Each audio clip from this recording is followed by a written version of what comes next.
শিক্ষার্থীরা আসসালামু আলাইকুম। অনলাইন ক্লাসে তোমাদের সবাইকে স্বাগত জানাচ্ছি। তোমরা কেমন আছো? আশা করি আল্লাহ রসুল রহমতে তোমরা সবাই ভালো আছো। আমিও আল্লাহ রসুল রহমতে ভালো আছি। আশা করি তোমরা স্বাস্থ্যবিধি মেনে পড়ালেখা চালিয়ে যাচ্ছ। আমি মেরিনা আনোয়ার, প্রভাষক বাংলা, মাদ্রাসায় মোহাম্মদিয়া আহমদিয়া সুন্নিয়া আলিম, শ্রেণী দশম, বিষয় বাংলা, প্রথম পত্র। পাঠ শিরোনাম শিক্ষা ও মনুষ্যত্ব, লেখক মোতাহার হোসেন চৌধুরী। আজ আমি তোমাদের পড়াবো শিক্ষা ও মনুষ্যত্ব প্রবন্ধটি, লেখক মোতাহার হোসেন চৌধুরী। এখন সবাই মনোযোগ সহকারে শোনো। শিক্ষা ও লেখক পরিচিতিটা প্রথমে আলোচনা করি আমি, এরপরে পরবর্তীতে অংশে যাব। মোতাহার হোসেন চৌধুরী 1903 সালে কুমিল্লায় জন্মগ্রহণ করেন। তাঁর পৈতৃক নিবাস নোয়াখালী জেলার কাঞ্চনপুর গ্রামে। তিনি ঢাকা বিশ্ববিদ্যালয় থেকে 1943 সালে বাংলায় MA পাশ করেন। কর্মজীবনে তিনি বাংলা ভাষা ও সাহিত্যের অধ্যাপক ছিলেন। একজন সংস্কৃতিবান ও মার্জিত রুচিসম্পন্ন ব্যক্তি হিসেবে তিনি খ্যাত ছিলেন। ঢাকা থেকে প্রকাশিত শিক্ষা পত্রিকার সঙ্গে তিনি যুক্ত ছিলেন। তাঁর লেখায় মননশীলতা ও চিন্তার স্বচ্ছন্দ প্রকাশ ঘটেছে। তাঁর গদ্যে প্রমথ চৌধুরীর প্রভাব লক্ষণীয়। মূলত গদ্যকার হলেও তিনি বেশ কিছু কবিতাও রচনা করেন। তাঁর প্রবন্ধ গ্রন্থ সংস্কৃতি কথা বাংলা সাহিত্যে মননশীল প্রবন্ধধারা একটি উল্লেখযোগ্য সংযোজন। তাঁর মৃত্যুর পর গ্রন্থটি প্রকাশিত হয়। সভ্যতা ও সুখ তার দুটি অনুবাদ গ্রন্থ। 1956 সালের 18 সেপ্টেম্বর তিনি পরলোক গমন করেন। এটা হচ্ছে লেখক পরিচিতি। লেখক পরিচিতি এখান থেকে অনেকগুলো জ্ঞান ও বহুনির্বাচনী প্রশ্ন আসবে, সেগুলো আমি বলছি। পরিচিতিটা একটু ধারণা দিচ্ছি, মানুষের সহকারে শোনো। শিক্ষা ও মনুষ্যত্ব প্রবন্ধটি মোতাহার হোসেন চৌধুরীর সংস্কৃতি কথা গ্রন্থের মনুষ্যত্ব শীর্ষক প্রবন্ধের অংশবিশেষ। মানুষের দুটি সত্তা, একটি তার জীবসত্তা, অপরটি মানব সত্তা বা মনুষ্যত্ব। জীবসত্তার প্রয়োজনীয় অন্ন বস্ত্রের চিন্তা থেকে মুক্তি এবং শিক্ষা লাভের মাধ্যমে মনুষ্যত্বের বিকাশ ঘটে। শিক্ষার ফলে মনুষ্যত্বের স্বাদ পেলে অন্ন বস্ত্রের সমস্যার সমাধান সহজ হয়ে ওঠে। শিক্ষার আসল কাজ মূল্যবোধ সৃষ্টি, জ্ঞান দান নয়। জ্ঞান মূল্যবোধ সৃষ্টির উপায় মাত্র। এরপর দেখো শব্দার্থগুলো। নিঘর শব্দের অর্থ কি? শিকল, বেড়ি। তিমির অর্থ অন্ধকার। ক্ষুদ পিপাসা অর্থ ক্ষুধা ও পিপাসা। ফতুর অর্থ নিঃস্ব, সর্বশান্ত। লেফা বা দুরস্তি অর্থ বাইরের দিক থেকে ত্রুটিহীনতা কিন্তু ভিতরে প্রতারণা, মানে বাইরের দিকে খুব চাকচিক্যপূর্ণ আর কি, বোঝা যাচ্ছে না ভিতরে যেতে ফাঁক। বেড়ি অর্থ শিকল, শৃঙ্খল। হামসা অর্থ সবসময়, সর্বক্ষণ। উন্মোচন অর্থ উন্মুক্ত করা। পিঞ্জরাবদ্ধ অর্থ খাঁচায় বন্দি। জীবসত্তা শব্দ অর্থ জীবের অস্তিত্ব। জীবসত্তাকে টিকিয়ে রাখতে হলে অন্য প্রচার, সে কথা বলি। মানব সত্তা শব্দ অর্থ মানুষের অস্তিত্ব। মানব সত্তা শব্দের অর্থ হচ্ছে শিক্ষার মাধ্যমে এই মনুষ্যত্ব অর্জন করা যায়।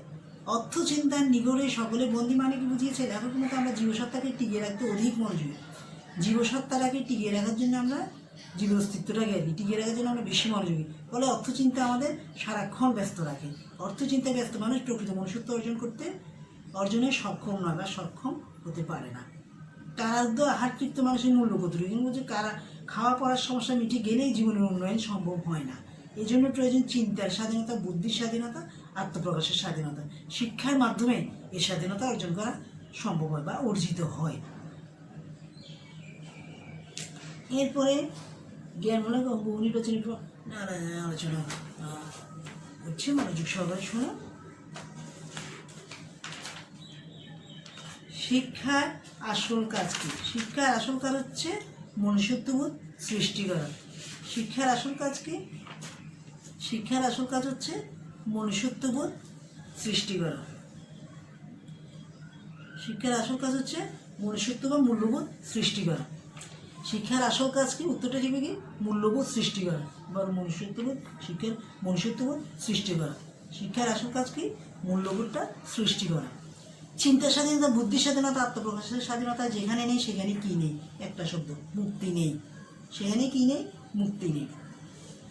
মানব জীবনে মুক্তির জন্য মোতাহার হোসেন চৌধুরী কয়টি উপায়ের কথা উল্লেখ করেছেন? মানব জীবনে মুক্তির জন্য কয়টি উপায়ের কথা বলেছেন? 2টি উপায়ের কথা উল্লেখ করেছেন। এরপরে হচ্ছে মানুষের জীবনকে কিসের সাথে তুলনা করা হয়েছে?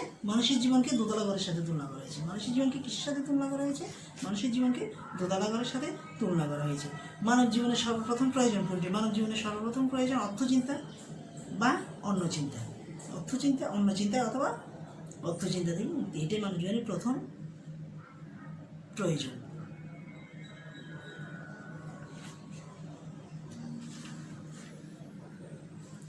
শিক্ষার কোন দিক জীবনকে উপভোগ করতে শিখে? শিক্ষার কোন দিকটা জীবনকে উপভোগ করতে শিখে? শিক্ষার অপ্রয়োজনীয় দিকটা জীবনকে উপভোগ করতে শেখায়। শিক্ষার অপ্রয়োজনীয় দিকটা জীবনকে কী করতে শেখায়? উপভোগ করতে শেখায়। ক্ষুদ পিপাসা, শিক্ষা ক্ষুদ পিপাসা কিরূপ করে তোলে? শিক্ষা ক্ষুদ পিপাসাকে কিরূপ করে তোলে? শিক্ষাটা ক্ষুধার পিপাসাকে মানুষকে কিরূপ করে তোলে? মানবিক করে তোলে। শিক্ষা মানুষের কোন দিকটি জাগ্রত করে? শিক্ষা মানুষের কোন দিকটাকে জাগ্রত করে? শিক্ষা মানুষের অন্তর্নিহিত শক্তি ও সম্ভাবনাকে, অন্তর্নিহিত শক্তি আর সম্ভাবনাটাকে জাগিয়ে তোলে। শিক্ষা জাগ্রত করতে পারে, সে কথা বলেছে।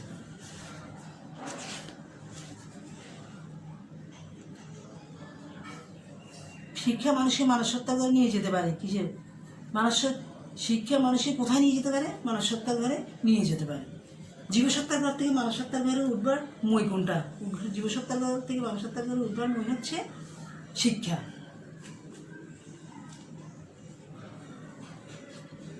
শিক্ষার মারফতে কী লাভ করা যায়? শিক্ষার মারফতে মূল্যবোধ তথা মনুষ্যত্ববোধ লাভ করা যায়। মূল্যবোধ তথা মনুষ্যত্ববোধটা শিক্ষার মাধ্যমে লাভ করা যায়। লোভের ফলে মানুষের যে কিরূপ মৃত্যু ঘটে? লোভের ফলে মানুষের আত্মার মৃত্যু ঘটে বা আত্মিক মৃত্যু ঘটে।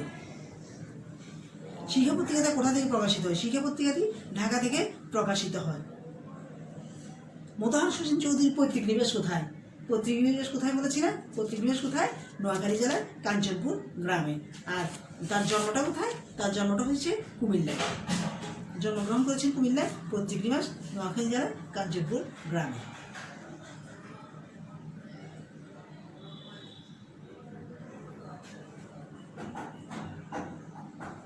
কোথায় শিক্ষা নেই? লেখো, কোথায় শিক্ষা নেই বলেছেন? যেখানে মূল্যবোধের মূল্য নেই সেখানে শিক্ষা নেই। পায়ের কাটার দিকে নজর দিতে গেলে কিছু উপভোগ করা যায় না। পায়ের কাটার দিকে নজর দিতে গেলে কি উপভোগ করা যায় না? হাঁটার আনন্দটা।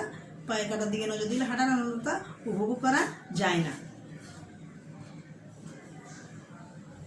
অনুভূতির জগতে মানুষ কি হয়ে পড়ে? অনুভূতির জগতে মানুষ ফুতুর হয়ে পড়ে।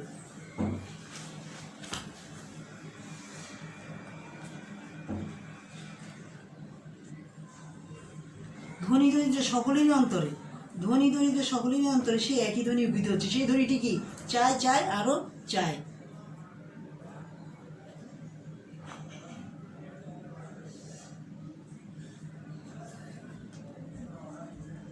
মানব জীবনে শিক্ষা সোনা ফলাতে না পারার ফলে কি হয়?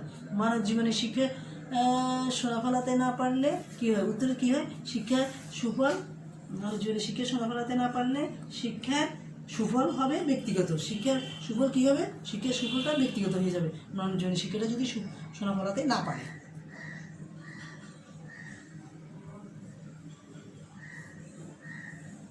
কোন চিন্তা থেকে মুক্ত হতে পারলে শিক্ষা মানব জীবনে সোনা ফল হবে? কোন চিন্তা থেকে? অন্য চিন্তা থেকে। অন্য চিন্তা তথা অর্থচিন্তা থেকে মুক্ত হতে পারলে মানব জীবনে শিক্ষা সোনা ফলাতে পারবে।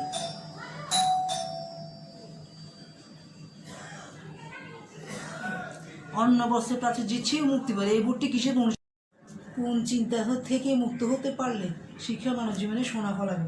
অন্য চিন্তা তথা অর্থচিন্তা থেকে মুক্তি হতে পারলে শিক্ষা মানব জীবনে সোনা ফলাতে পারবে। জীবসত্তার ঘর থেকে মানসত্তার ঘরে ওঠার মই কোনটি? মই শিক্ষা। মানব জীবনে শিক্ষা সোনা ফলাতে না পারার ফলে কি হয়? শিক্ষার ফল হয়, সুফল হয় ব্যক্তিগত। শিক্ষার সুফল হয় ব্যক্তিগত।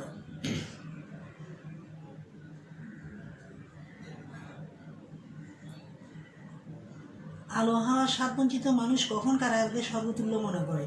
আলো হাওয়ার স্বাদবঞ্চিত মানুষ কারাগারকে স্বর্গতুল্য মনে করে প্রচুর অন্ন বস্ত্র পেলে তারা কারাগারকে স্বর্গতুল্য মনে করে। কি কারণে মানুষের আত্মিক মৃত্যু ঘটে? লোভের ফলে মানুষের আত্মিক মৃত্যু ঘটে। যেখানে মূল্যবোধের মূল্য পাওয়া যায় না সেখানে কি নেই? মুক্তি নেই। জীবসত্তাকে টিকিয়ে রাখার জন্য কিসের প্রয়োজন? জীবসত্তাকে টিকিয়ে রাখার জন্য অন্ন বস্ত্রের প্রয়োজন। শিক্ষা বা মনুষ্যত্ব প্রবন্ধ অনুযায়ী কিসের চিন্তা মানুষকে সারাক্ষণ ব্যস্ত রাখে? অর্থ চিন্তা তথা অন্য চিন্তা মানুষকে সারাক্ষণ ব্যস্ত রাখে।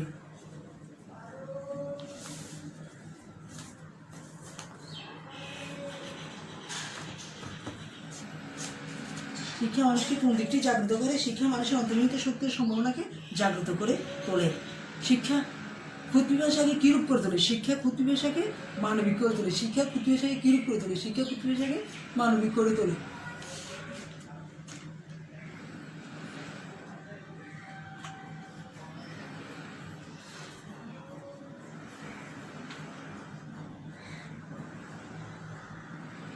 পথের কাটার দিকে বারবার নজর দিতে হলে হাঁটার আনন্দ উপভোগ করা যায় না। এতে এজন্য বলা হয়েছে যে অন্নবস্ত্রের চিন্তা মানুষকে সবসময় পেছনের দিকে টানে, ফলে মনুষ্যত্ব অর্জনের পথে সে এগিয়ে যেতে পারে না। এ কারণে তার জীবন সাধনা ব্যর্থ হয়ে যায়। একইভাবে পায়ে ক্ষত নিয়ে ব্যস্ত থাকলে মানুষ আর হেঁটে সামনে যেতে পারে না। তাই মনুষ্যত্ব সাধনা করতে হলে অন্য বস্ত্রের চিন্তা থেকে মুক্ত হওয়া বিশেষ প্রয়োজন। মনুষ্যত্বের বিকাশ কীভাবে ঘটে সেভাবে মনুষ্যত্বের বিকাশ ঘটে এভাবে শিক্ষার মাধ্যমে মানুষের মনুষ্যত্বের বিকাশ ঘটে। শিক্ষা মানুষের মূল্যবোধ জাগিয়ে মানসিক মুক্তি ঘটায়। প্রকৃতি মুক্তির ফলে মানুষের মনুষ্যত্বের বিকাশ ঘটে। শিক্ষার ফলে মনুষ্যত্বের স্বাদ পেলে অন্য বস্তুর সমাধানও সহজ হয়ে ওঠে। তাই বলা যায় প্রকৃতি শিক্ষা অর্জনের মাধ্যমে মনুষ্যত্বের বিকাশ ঘটানো সম্ভব। অনুভূতি জগতে মানুষ কী হয়ে যায়? অনুভূতি জগতে মানুষ ফতুর হয়ে যায়। কী কারণে? লোভের ফলে মানুষের আর্থিক মৃত্যু ঘটলে মানুষ অনুভূতি জগতে ফতুর হয়ে যায়। লোভে বা পাপে মৃত্যু, এ কথাটি ভুলই মাত্র সত্য। লোভের ফাঁদে পড়ে মানুষ নিঃস্ব হয়ে যায়, আর লোভের ফলে মানুষ হন্য হয়ে পড়ে, তার তৃপ্তি কখনোই মেটে না, ফলে সে হয়ে পড়ে যন্ত্রের মতো, আর তখন তার অনুভূতির জগৎটি হয়ে পড়ে ফতুর। একমাত্র শিক্ষায় মানুষের লোভ থেকে দূরে থাকতে শেখায়। তাই প্রয়োজন প্রকৃত শিক্ষা অর্জন করা।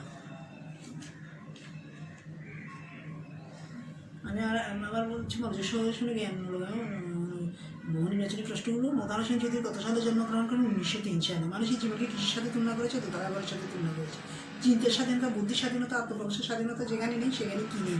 মুক্তি নেই। লোভের ফলে মানুষের কী ঘটে? মৃত্যু ঘটে, আত্মিক মৃত্যু ঘটে, আত্মার। শিক্ষার মারফতে কী লাভ করা যায়? শিক্ষার মারফতে মূল্যবোধ তথা মনুষ্যত্ববোধ লাভ করা যায়। শিক্ষা পত্রিকাটি কোথা থেকে প্রকাশিত হয়? ঢাকা থেকে। সভ্যতা কার অনুবাদ গ্রন্থ? মমতাজ হোসেন চৌধুরী। মমতাজ হোসেন চৌধুরী কত সালে মৃত্যুবরণ? 1956 সালে। মমতাজ হোসেন চৌধুরীর পৈতৃক নিবাস কোথায়? পৈতৃক নিবাস নোয়াখালী জেলায় কাঞ্চনপুর গ্রামে। মমতাজ হোসেন চৌধুরী গদ্যে কার প্রভাব লক্ষ্য? কোন লেখকের প্রভাব লক্ষণীয়? প্রমথ চৌধুরীর প্রভাব লক্ষণীয়। মানুষকে মনুষ্যত্ব লোকের সঙ্গে পরিচয় করিয়ে দেয় কে? শিক্ষা। মানুষকে মনুষ্যত্ব লোকের সঙ্গে পরিচয় করিয়ে দেয় শিক্ষা। প্রচুর অন্নবস্ত্র পেলে কারাগারকে সর্বতুল্য মনে করে কে? আলো হাওয়ার স্বাদ বঞ্চিত মানুষই কারাগারকে, প্রচুর অন্নবস্ত্র পেলে কারাগারকে সর্বতুল্য মনে করে। মানুষকে মুক্তির দিকে লক্ষ্য রেখে কোন সমস্যা সমাধানের চেষ্টা চালাতে হবে? মানুষকে মুক্তির দিকে লক্ষ্য রেখে অন্নবস্ত্রের সমস্যা সমাধানের চেষ্টা চালাতে হবে। শিক্ষা মানুষকে কোথায় নিয়ে যেতে পারে? শিক্ষা মানুষকে মানসত্তার ঘরে নিয়ে যেতে পারে।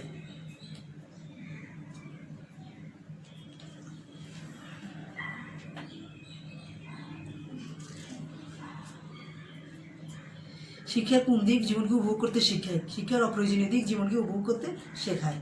শিক্ষা মনুষ্যত্ব প্রবন্ধ দুটি কোথা থেকে নেওয়া হয়েছে? শিক্ষা মনুষ্যত্ব প্রবন্ধ দুটি মনুষ্যত্ব নামক প্রবন্ধের অংশবিশেষ থেকে নেওয়া হয়েছে। মানব জীবনের সর্বপ্রথম প্রয়োজন কোনটি? মানব জীবনের সর্বপ্রথম প্রয়োজন হচ্ছে অন্নচিন্তা তথা অর্থচিন্তা।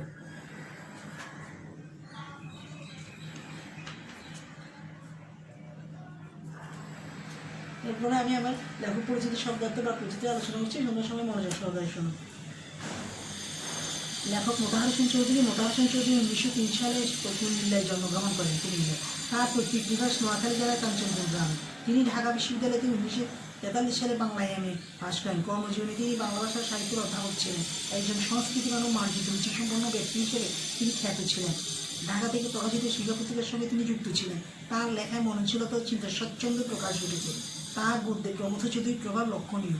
মূলত গদ্য গল্পেও তিনি বেশ কিছু কবিতাও রচনা করেন। তার প্রবন্ধ গ্রন্থ সংস্কৃতি কথা বাংলা সাহিত্যের বননশীল প্রবন্ধ ধারায় একটি উল্লেখযোগ্য সংযোজন। তার মৃত্যুর পর গ্রন্থটি প্রকাশিত হয়। সভ্যতা ও সুখ তার দ্বিতীয় অনুবাদ গ্রন্থ। 1956 সালের 18 সেপ্টেম্বর তিনি পরলোক গমন করেন। তারপর যে শিক্ষক মনুষ্যত্ব প্রবন্ধটি মোতাহার হোসেন চৌধুরীর সংস্কৃতি কথা গ্রন্থের ও মনুষ্যত্ব শীর্ষক প্রবন্ধের অংশবিশেষ। মানুষের দুটি সত্তা আছে, একটি তার জীবসত্তা, অপরটি মানুষ সত্তা বা মনুষ্যত্ববোধ। জীবসত্তার প্রয়োজন অন্নবস্ত্রের চিন্তা থেকে মুক্তি এবং শিক্ষালাভের মাধ্যমে মনুষ্যত্বের বিকাশ ঘটে। শিক্ষার ফলে মনুষ্যত্বের স্বাদ পেলে অন্নবস্ত্রের সমস্যার সমাধান সহজ হয়ে ওঠে। শিক্ষার আসল কাজ মূল্যবোধ সৃষ্টি, জ্ঞান দান নয়। জ্ঞান মূল্যবোধ সৃষ্টির উপায় মাত্র। কারণ রুদ্ধ আহার তৃপ্ত মানুষের মূল্যবোধ, খাওয়া পড়ার সমস্যা মিটে গেলেই জীবনের উন্নয়ন সম্ভব হয় না। এই জন্য প্রয়োজন চিন্তা স্বাধীনতা, বুদ্ধি স্বাধীনতা, আত্মপ্রকাশের স্বাধীনতা। শিক্ষার মাধ্যমে স্বাধীনতা অর্জিত হয়। মানব শব্দ হচ্ছে মানুষের অস্তিত্ব। নিঘর শব্দের অর্থ কি? শিকড়, বেড়ি। তিমির অর্থ অন্ধকার। ক্ষুদ পিপাসা অর্থ ক্ষুধা ও তৃষ্ণা। ক্ষুদ্র অর্থ নিঃস্ব, শান্ত। লেফা বা দুরস্তি অর্থ বাইরের দিক থেকে জটিল ত্রুটিহীনতা কিন্তু ভিতরের প্রতারণা। বেড়ি অর্থ শিকল বা শৃঙ্খল। হামেশা অর্থ সবসময় সর্বক্ষণ। উন্মোচন ও মুক্ত করা। পিঞ্জরাবদ্ধ, খাঁচায় বন্দি। জীবসত্তা, জীবের অস্তিত্ব। জীবসত্তাকে টিকিয়ে রাখতে হলে অন্নবস্ত্র চাই।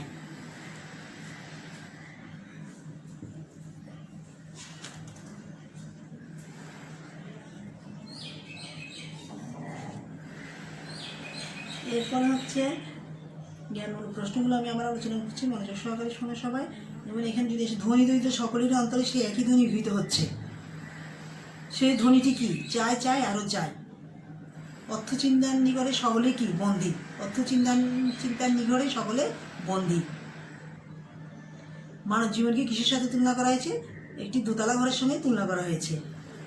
জীবসত্তার ঘর থেকে মানসত্তার ঘরে যেতে কিসের প্রয়োজন? শিক্ষার। জীবসত্তার ঘর থেকে মানসত্তার ঘর উঠবার মই কি? শিক্ষা।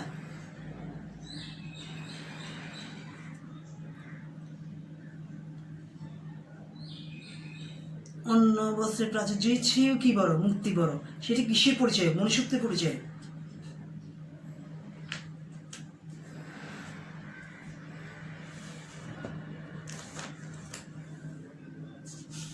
লাফাবাদুরস্তি শব্দের অর্থ মানুষের বহিরাবরণে চাকচিক্য। শিক্ষার আসল কাজ কি? শিক্ষার আসল কাজ মূল্যবোধ সৃষ্টি করা।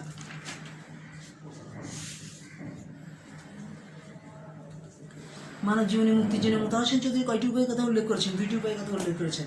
আমি লেখক পরিচিতি, পাঠ পরিচিতি, শব্দার্থ সবগুলো পুরো প্রবন্ধটা আলোচনা করছি। জ্ঞানমূলক, বহুনির্বাচন। তোমরা এগুলো সব ভালো করে দেখবে। আমি বাড়ির কাজ। আজ এই পর্যন্ত। সবাইকে ধন্যবাদ। আসসালামু আলাইকুম।